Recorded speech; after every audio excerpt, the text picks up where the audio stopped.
Hi, my name is Mohamed Okasha, a Nano Fellowship recipient, and I'll be telling you more about my master's thesis project under the supervision of Dr. Vivek Maheshwari. Ischemia is a medical condition that occurs when there's a shortage or obstruction of blood supply reaching organs and tissues to provide them with oxygen, which can unfortunately lead up to more serious medical complications. An anastomotic leak is the leakage of gastrointestinal fluids into the abdominal cavity at the site of an anastomosis. This is a complication that can occur after surgery and affects nearly 130,000 patients in North America alone.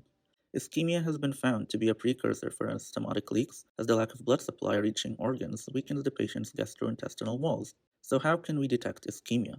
Lactate is a conjugate base of lactic acid. It's a potential valuable marker for early anastomotic leak detection.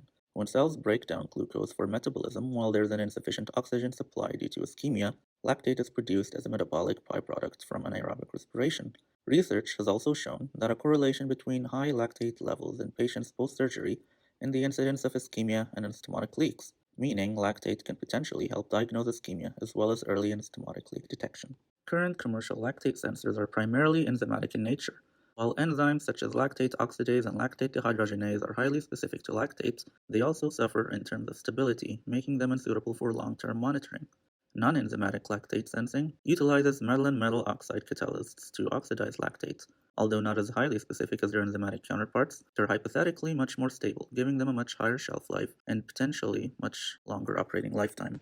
My research focuses on creating a non-enzymatic lactate sensor using self-assembled nanocomposite chains comprising of gold nanoparticle chains as a template with a surface layer of metal or metal oxide to act as the catalyst for lactate. These self-assembled nanocomposite chains are created by mixing metal cations with gold nanoparticles. They would self-assemble when mixed to form micron-long chain structures where the metal ions coat the gold nanoparticle chains. These ions can be reduced to their metallic domains or oxidized to form a metal oxide or hydroxide shell. This method also has several advantages over using bulk material catalysts, such as using fewer material while staying effective compared to the bulk, since the self-assembled nanocomposite chains would have a greater surface area for catalysis, saving costs on expensive metal catalysts such as platinum and allowing the fabrication of a much smaller sensor. Another advantage of using this approach is the ability to combine different metals and metal oxides, creating hybrid gold nanoparticle chains. This would allow the combination of a catalyst and co-catalyst by combining the synergistic effects of two or even more metal and metal oxides to reduce the oxidizing potential of lactate and to prevent catalyst poisoning. Furthermore, vacuum filtration can also be used on the chains to create the desired array of sensing electrodes and making it flexible if a flexible substrate like polycarbonate is used.